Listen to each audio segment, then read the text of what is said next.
Alors bonne soirée à tous, donc et voici le programme de la journée avec Angélique, notre jolie animatrice de la foire. Bonjour, ça y est, c'est parti pour le 3e jour de la foire de Montluçon. Aujourd'hui, nous sommes lundi, le 8 octobre, et le lundi, c'est la journée des seniors. Donc, que va-t-il se passer aujourd'hui? A priori, vous allez avoir un petit apéritif offert dans les restos de la foire de Montluçon. Cet après-midi, ça va guincher, c'est après-midi guinguette. Alors, cet après-midi guinguette va se passer entre 15h30 et 17h, animé par Laure et Ludovic Moreau, et ce sera à la brasserie Les Années Folles, à la salle Diamant précisément. Ensuite, il y aura sur le carré tendance, qui est vraiment l'espace de la tendance, de la mode, des accessoires, il va y avoir des ateliers qui vont vous permettre d'apprendre à utiliser la surjeteuse. Attention, c'est technique, avec la maison Singer notamment. On aura également aujourd'hui, comme tous les jours, un super programme avec Un jour un chef. Donc il y aura ce matin entre 10h et 13h des cours de cuisine avec Grégory Gimenos de l'Auberge des Ris à Vallon-en-Sully, en duo avec Hervé Courtet de la cuisine d'Hervé à Moulins. Ça, ce sera ce matin. Et cet après-midi, entre 15h et 18h, enfin une femme sur l'espace Un jour un chef, quel bonheur. Et ce sera Marlène Chaussemy du restaurant La Rotonde à Vichy. Nous aurons également ce soir, parce que c'est pas terminé la journée évidemment, Foire en Fête. Foire en Fête, c'est dans le Hall C, avec tous les restos qui sont ouverts bien évidemment, et le groupe Let's Go ce soir pour animer cette soirée. Et dans la journée, comme tous les jours, il y aura des shows BMX, et ce sera le matin 11h30, l'après-midi 17h15, et un petit peu plus en soirée à 17h15. Voilà le programme de cette journée. Bienvenue à la foire de Montluçon. La foire de Montluçon, c'est parti depuis 2 jours, donc je vous rappelle que c'est du 6 au 14 octobre. Et je vous rappelle que c'est la 52e. Il y a eu quelques coupures, mais en numéro, les 51 ou 52. Alors aujourd'hui, on reçoit M. Alain Zila, donc le directeur général de Menève, qui je pense est déjà satisfait par la fréquentation. Monsieur Zila, bonjour, vous allez bien? Bonjour. Comment se passe la fréquentation de la foire? Effectivement, c'est une très bonne fréquentation. On a fait hier près de 10 000 entrées. C'est à peu près le score de l'année prochaine, à 60 entrées près. Ça veut dire que la foire est partie sous les meilleurs auspices. Je ne doute pas que le public déjà est satisfait d'une part par l'offre commerciale, d'autre part par l'offre événementielle avec ce très beau thème sur la Thaïlande, et aussi par toutes les animations que nous avons dans les allées. On voit que cette foire bouge, qu'elle vit, qu'elle séduit les jeunes comme les moins jeunes. Et je voudrais juste rebondir sur vos propos. On dit 51e ou 52e foire de Montluçon. Ce sont les éditions après-guerre, mais la foire de Montluçon a été créée en 1929, c'est-à-dire que c'est une vieille dame, mais une vieille dame qui sait se renouveler et qui innove en permanence. Séduit toujours. Voilà. Alors, il y a beaucoup d'innovations chaque année. La preuve, cette année, on a un plateau de télévision, on a une super expo sur la Thaïlande. Alors, on ne peut pas avoir des infos sur l'année prochaine? L'année prochaine, c'est trop tôt pour le dire. On est pratiquement en train de conclure notre thème événementiel. Le thème, on le signe toujours à peu près 1 an avant l'ouverture de la prochaine manifestation. On va aller, des fois je donne des indications avec la température, la chaleur. Froid ou chaud? Donc ça sera un peu plus froid là. Ça sera un peu plus froid. Ah, quoi que, je me rappelle il y a 2 ans, c'était vu un peu plus froid, j'étais un peu sceptique. Et quand on a vu le décor de la Russie éternelle... Ça sera un peu plus froid, mais ça ne sera pas vers l'est. Ah ben ça va là. Bon. Voilà. Alors, donc cette semaine, demain c'est la... stop. Alors donc aujourd'hui c'est la journée des seniors. Non. Si, la mienne. C'est le journal de demain. On recommence. Tu vas... Bah oui, mais j'ai envie de prévenir avant. On continue. Alors donc aujourd'hui c'est la journée des seniors, donc qu'est-ce qu'il y a eu de prévu pour nos seniors? Pour les seniors, comme d'habitude, il y a une belle offre, surtout on tourne autour un petit peu de la guinguette, et puis il y a des offres spécifiques faites par nos exposants. Les seniors sont les bienvenus comme d'autres, comme la journée de la femme dans quelques jours, comme la journée des enfants. À chaque fois, on a des animations thématiques spécifiques pour ces populations. L'idée, c'est de séduire le maximum des visiteurs et toujours de renouveler cette fréquentation, de l'améliorer si c'est possible. On vise à nouveau la barre des 70 000 entrées et j'espère qu'elle sera atteinte dans les 9 jours à venir. Alors demain, c'est la journée de la femme, donc il y a toujours un petit cadeau à l'arrivée? Oui, on a toujours un petit cadeau. Je le rappelle dans les quantités disponibles, puisqu'on ne peut pas offrir 2 ou 3 000 cadeaux. Donc c'est bien les premières dames qui vont rentrer, qui auront ce petit cadeau. Il a été choisi par les assistantes. Je ne me rappelle plus ce que c'est. Il y aura le petit cadeau à l'entrée, puis aussi des offres tout au long de la journée des offres sur l'espace Carré Tendance. Et ces dames qui vont rentrer après dans nos restaurants à midi, munies de ce petit cadeau, elles se verront offrir l'apéritif par tous les restaurateurs de la foire. Et je crois qu'à midi aussi, les anciens, il y a certains restaurants qui offrent l'apéritif. Toujours. Nos exposants, je dis souvent, avec nos exposants, on est partenaires. C'est pas l'organisateur et l'exposant. On est dans le même bateau, on est sur la même branche, on doit travailler ensemble. Et bien sûr, nos exposants jouent le jeu pour compléter les offres qu'on fait pour ces populations ciblées. Alors donc, j'étais à la foire de Montluçon, donc moi je vais vous donner un petit conseil. Si vous voulez venir manger dans l'un des restaurants, espacez bien vos arrivées. C'est bondé, c'est blindé de partout, on mange très bien, il y a beaucoup de monde. Alors, essayez de venir vers 13h, 14h, c'est mieux. Alors, je me promène aujourd'hui dans la foire, donc, et je tombe sur l'entreprise Blandin. Et ce qui me fait plaisir, ce sont des amis de la Creuse. C'est une société installée aux alentours de Soumans, et on va découvrir les tenants, surtout du granulé, et qui, paraît-il, c'est moins cher que le fioul. Allez, on y va, c'est parti.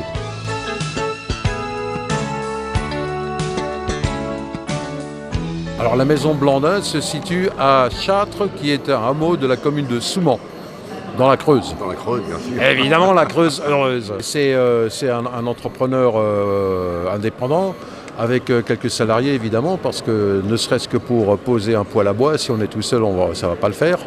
Avec une bonne maîtrise technique, donc du poêle à bois et du poêle granulé. C'est quand même une entreprise qui existe depuis octobre 2001 qui existait déjà auparavant, mais qui s'est plutôt spécialisée dans le chauffage bois et granulé depuis 2001. À ce jour, des poêles à granulés, ça fait 10 ans qu'on en fait, donc on connaît.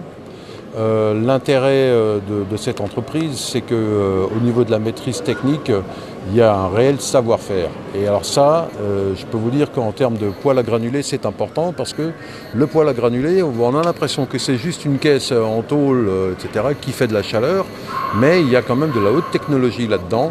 Et si on ne la maîtrise pas, si on ne maîtrise pas notamment les réglages, les mises au point, on a soit un appareil qui fonctionne mal, soit un appareil qui ne fonctionne pas. En termes de coût d'achat, c'est à peu près comparable. En revanche, la différence, elle se fait sur le confort d'utilisation. Le poêle à fioul, il vous faut une cuve à fioul. Un poêle à granulés, si vous avez de la place pour poser une palette c'est 1 mètre sur 1 mètre, vous avez 1 tonne. Avec 1 tonne de granulés, si vous avez un petit logement, vous passez carrément l'hiver avec. Donc ça change un petit peu. Après, vous avez les odeurs. Et alors en termes d'efficience, le poêle à granulés, c'est quand même le chauffage le plus performant. On n'a pas de puits de pétrole en France, ou alors c'est rikiki. En revanche, le granulé, on le fabrique chez nous en France, avec du bois qui pousse en France, avec des emplois qui sont en France. Alors, quand on fait brûler dans la cheminée, on a des cendres. Oui. Alors, est-ce qu'il y a qu'est-ce qui reste comme résidu après brûlage? Alors, ce sont des cendres, mais en termes de résidus, là encore, le poêle à granulés, c'est le mode de chauffage qui crée le moins de résidus. C'est une des raisons pour lesquelles, d'ailleurs, il est si performant, c'est qu'il brûle quasiment tout. S'il y a 1% de résidus, c'est beaucoup. Voilà, c'est impressionnant en termes d'efficacité. Le granulé est une forme d'énergie verte. Pourquoi? Parce qu'il n'est fait qu'avec du bois. D'ailleurs, les exigences en termes de qualité de bois pour fabriquer des granulés sont beaucoup moins importantes. Donc on peut utiliser toutes les variétés de bois. Les moins coûteuses à planter, les moins coûteuses à débiter. Et ce qui fait que vous avez un prix de revient du granulé qui est franchement tout à fait intéressant. Il faut savoir que le chauffage granulé vous coûte moins cher que le chauffage bois, à moins que vous fassiez vous-même votre bois. Mais si vous achetez votre bois, le chauffage bois est plus onéreux au kilowatt, il est bien plus onéreux que le chauffage granulé. D'où viennent les granulés? Est-ce qu'ils sont fabriqués en Creuse ou ailleurs? Alors il y a à ma connaissance au moins 2 usines de fabrication en Creuse, sinon on en a beaucoup en Auvergne aussi. De toute façon, là où vous avez du bois, vous avez la matière première. Là, donc, c'est là que les entreprises qui fabriquent des granulés vont s'installer. On ne va pas s'installer en Bretagne, il n'y a quasiment pas de bois en Bretagne. Alors, évidemment, il y a quelque chose qui est commun à tous les modes de chauffage, c'est que plus les gens ont fait un effort sur l'isolation de leur logement, et moins le chauffage sera coûteux. Pour ça, c'est un investissement, quel que soit le mode de chauffage, qui sera toujours rentable, dans la durée. Alors, une question qui me vient à l'esprit, est-ce qu'on peut remplacer un insert par un poêle à granulés? Alors on peut remplacer un insert par un poêle à granulés, on peut remplacer n'importe quel mode de chauffage par un poêle à granulés, on a même des chaudières à granulés. Donc on peut faire l'eau chaude sanitaire également à granulés. Il y a même des cuisinières à granulés. Le granulé, c'est quoi? C'est un combustible. Voilà, donc à partir du moment où il nous faut de la chaleur, on a le combustible granulé, on peut faire des poêles, on peut faire des fourneaux. Il y a des inserts à granulés aussi, s'il y a des gens qui veulent vraiment l'insert, ça existe, avec les mêmes avantages, la même technologie. Voilà. En revanche, au niveau du prix, l'insert à granulés est encore, à mon sens, relativement onéreux. Pour des raisons techniques extrêmement simples, c'est que l'insert, pour pouvoir faire des interventions techniques, il faut pouvoir le sortir. Donc il faut un système d'extraction facile. Et ce système-là vient en plus au niveau du coût de réalisation de l'appareil. C'est aussi simple que ça.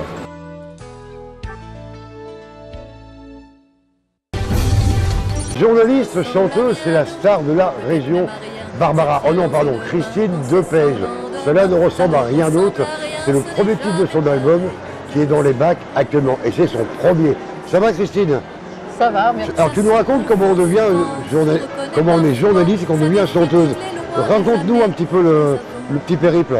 Ben, disons que quand j'étais très jeune, enfin vers les 15 ans, 15, 16, 17 ans, j'ai commencé à écrire mes premières chansons à la guitare. Et donc de fil en aiguille, j'ai voulu aller plus loin. Donc je suis même allée jusqu'à Paris au petit conservatoire de Mireille. Bon, j'étais toujours, là à ce moment-là, j'ai été pionne en même temps. Et donc j'ai été acceptée au cours de Mireille, ce qui n'a pas été une mince affaire. Les 5 ou les 4 autres avant moi ont tous été refusés.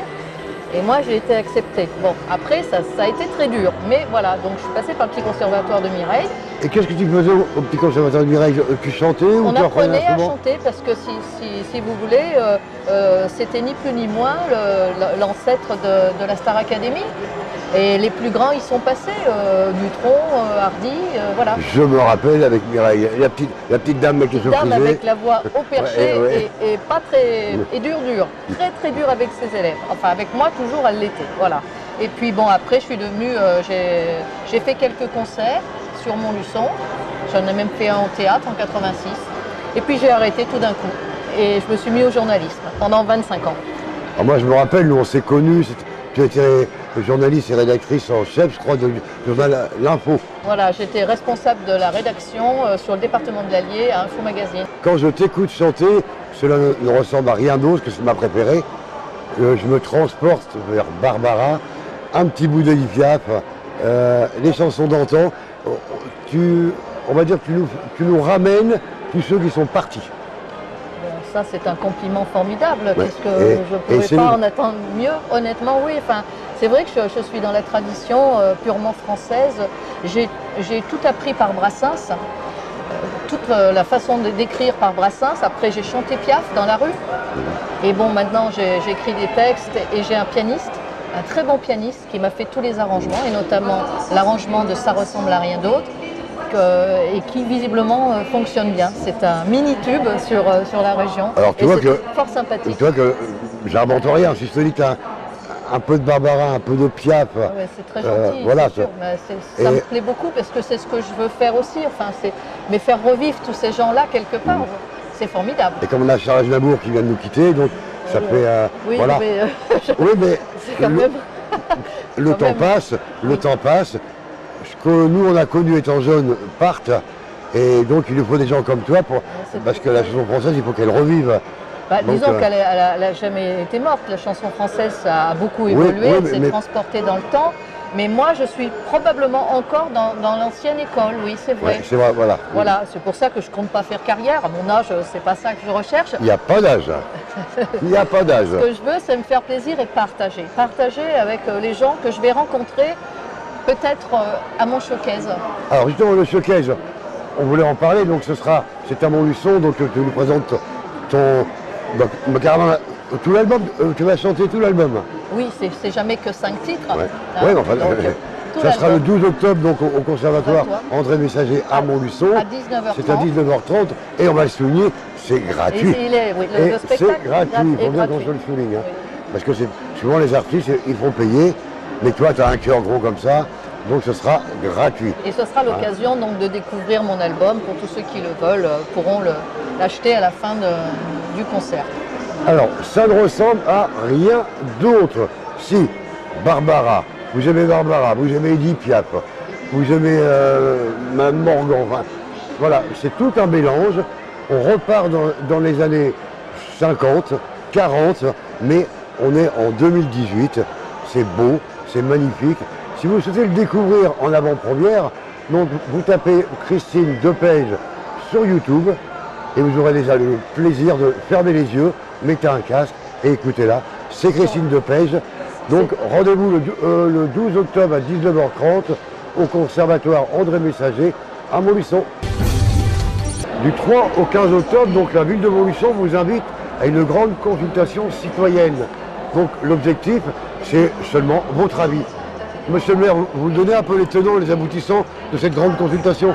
Ce que je souhaite au travers de cette consultation, c'est que la population montluçonnaise au sens large, les habitants de la ville, mais aussi ceux qui viennent y travailler, viennent participer dans les clubs sportifs, les théâtres, diverses associations, puissent donner leurs idées et leur avis sur la façon dont ils voient la ville dans 10 à 15 ans. C'est pour ça qu'on a appelé ça Montluçon 2030. Donc c'est une grande consultation à partir d'un questionnaire, 20 questions avec différentes réponses proposées par question.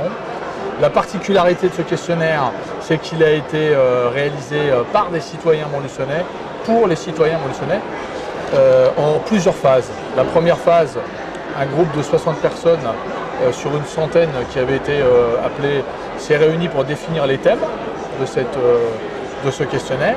Et puis après, on a tiré au sort, grâce à l'intervention d'un huissier de justice, 300 noms. 25 personnes sont venues travailler et ont défini des questions très précises sur des thèmes d'aménagement de la ville et même au sens large de l'agglomération. Pardon, ça n'a rien à voir avec le projet C'est Montluçon. Ah non, ça n'a rien à voir avec le projet C'est Montluçon. C'est beaucoup plus large. Ça peut englober quelque part un peu C'est Montluçon, mais la vocation n'est pas que les berges du Cher et les aménagements qui sont prévus dans le cadre de C'est Montluçon. Et donc ça a pour but de définir des projets, ça? Ça a pour but de définir des objectifs et des priorités de la population. C'est pour ça que c'est important que vous y répondiez. C'est les projets de la population, c'est la ville des Montluçonnais et des Montluçonnaises, donc c'est à eux de la définir. Nous derrière, élus d'aujourd'hui et de demain, on devra se servir de ces informations pour investir, aménager, réaliser ces projets pour qu'ils deviennent concrets. Alors on sait que c'est du 3 au 15 octobre. Où peut-on se procurer ce questionnaire? Alors il y a deux façons de le faire, messieurs, dames, les Montluçonnais. Deux façons de le faire. La première façon, c'est le site internet de la ville. Vous remplissez directement en cochant sur les réponses que vous voulez définir. Et la deuxième façon, c'est d'aller sur le site de la ville de Montluçon à la Foire Expo et de demander le questionnaire et de le remplir directement sur le site avec soit les élus qui seront présents, soit les agents de la ville qui tiennent le stand de l'ouverture à la fermeture. Voilà. C'est très important.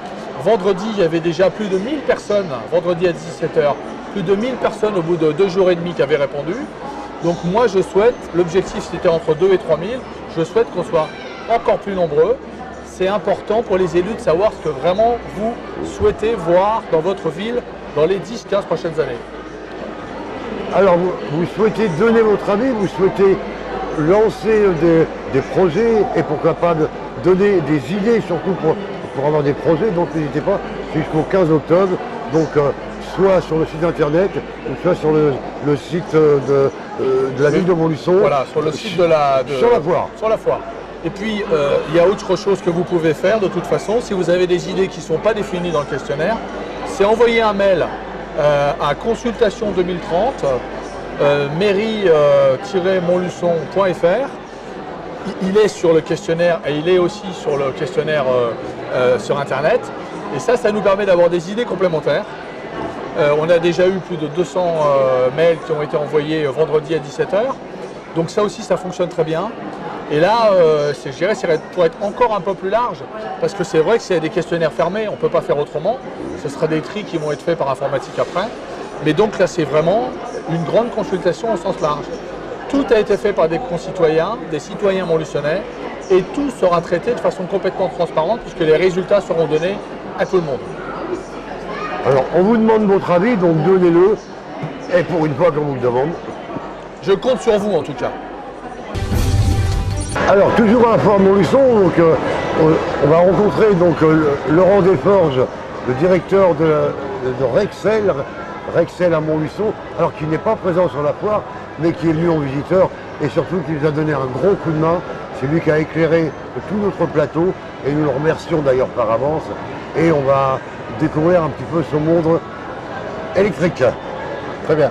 Ça va Laurent? Impeccable, je te remercie. Alors, dis-nous ce que c'est que Rexel.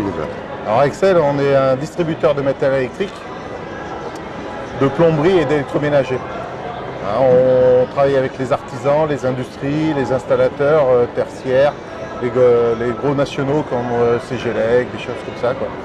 Et donc on vend tout ce qui est matériel électrique. Alors, Rexel, c'est pour les sociétés, entreprises ou les particuliers.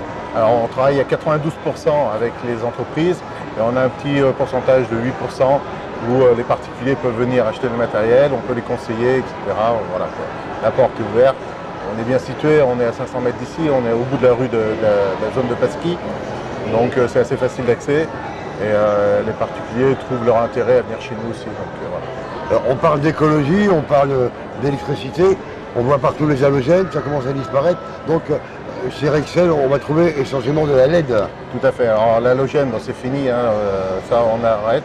Tout ce qu'on avait arrêté en incandescent il y a quelques années, là maintenant l'halogène c'est fini aussi. On passe en LED comme on a éclairé le studio. Comme tu peux voir partout sur les stands maintenant, c'est de la LED. À titre d'information, une LED de 45 watts à peu près équivaut à 300-350 watts halogène. Donc on fait des économies d'énergie. Et bon, c'est bon pour la planète. Et en plus, la durée de vie. Économie pour le portefeuille. Et pour le portefeuille. Et une durée de vie de 25 à 30 000 heures par appareil. Donc c'est intéressant. Alors Rexel, donc nous on les remercie pour leur partenariat sur la foire de Montluçon. Et si vous cherchez de la LED, il n'y a qu'une adresse, c'est chez Rexel, dans le Paquis, à Montluçon. Alors bonne journée à tous à la foire Montluçon et rendez-vous demain pour une nouvelle édition dès 7h du matin. Salut!